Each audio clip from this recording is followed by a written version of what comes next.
कम से कम इसी बहाने हमारा भी एक ग्रुप बन जाएगा। फिर सब मिलकर अपनी बहुओं की शिकायतें किया करेंगे। दोनों हंसने लगते हैं। तभी प्रिया चाय लेकर आती है और सामने टेबल पर रख देती है। दोनों चाय पीती हैं और बातें करते हैं। चलो मैं चलती हूँ, अब कल मिलते हैं। राम राम।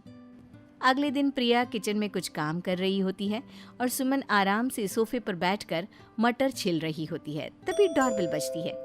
प्रिया दरवाजा खोलती है तो सामने उनकी नई पड़ोसन खड़ी होती है। जी आप कौन? मैंने पहचाना नहीं।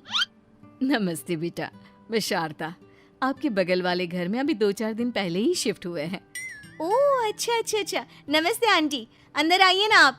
देखिए तो मम्मी जी आज कौन आया है। इतना कहकर प्रिया किचन में चाय बनाने चली जाती है। नई पड़ोसन को घर पे देखकर सुमन थोड़ा हैरान हो जाती है।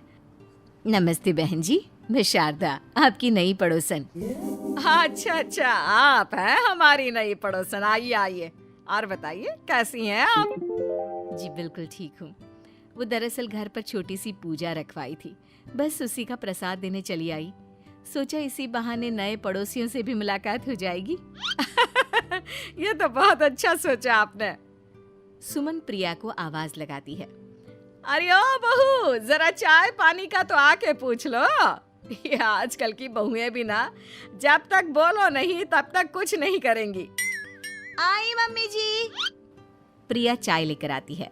दोनों बैठकर चाय पीती हैं और खूब सारी बातें करती हैं। अच्छा बहन जी, अब मैं चलती हूँ, फिर मिलते हैं। अब तो आना जाना लगा ही रहेगा। शारदा के जाने के बाद प्रिया किचन से बाहर आती है। क्या बात है मम्मी जी, आप दोनों को देखकर तो लगा ही नहीं कि पहली बार मिल रही हो। आप दोनों तो बिल्कुल बिछड़ी हुई सहेलियों की तरह बातें कर रही थी। अरे जब दो औरतें मिल जाती है ना तो बातें अपने आप ही निकल आती है। अब तू अपने काम पर ध्यान दे, बातों पे नहीं। ऐसे ही कुछ दिन बीत जाते हैं। अब सुमन और शारदा अच्छी सहेलियां बन गई होती हैं। दोनों एक साथ मंदिर जाती, मार्केट जाती और कभी कभी तो विमला भी इनके साथ मिलकर खूब हंसी ठिठोली करती। एक शाम तीनों बैठकर सुमन के घर पर चाय पी रही होती हैं कि तभी बहुत तेज बारिश शुरू हो जाती है। सुमन जोर से प्रिया को आवाज लगाती है। प्रिया, ओ प्रिया, देख कितनी तेज बारिश हो रही है। जाके छत से सारे कपड़े ले आ, नहीं तो सब भीग जाएंगे। सुमन 2 बार आवाज लगाती है लेकिन प्रिया का कोई जवाब नहीं आता। शायद प्रिया कुछ काम कर रही है, इसीलिए कुछ जवाब नहीं दे रही। अरे काहे का काम, आराम फरमा रही होगी महारानी। तभी प्रिया बीमार हालत में अपने कमरे से बाहर निकलती है। हाँ मम्मी जी, क्या हुआ? मेरी तबीयत थोड़ी ठीक नहीं है ना, इसलिए आग लग गई। अरे सारे कपड़े भीग गए और तुझे सोने से फुर्सत नहीं है। सबके सामने सुमन के मुंह से ऐसी बातें सुनकर प्रिया उदास हो जाती है और छत से कपड़े उतारने चली जाती है। सुमन, ये क्या बात हुई? प्रिया ने बताया ना कि उसकी तबीयत ठीक नहीं, इसलिए उसकी आंख लग गई। तुम भी ना खामखा उसे सबके सामने सुना दिया।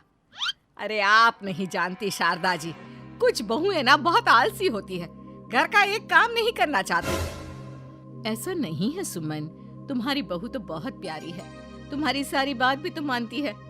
हाँ सुमन, तुम प्रिया के बारे में ऐसा क्यों सोचती हो? मेरी भी 2 बहुएं हैं, लेकिन मैं उन्हें अपनी बेटियों की तरह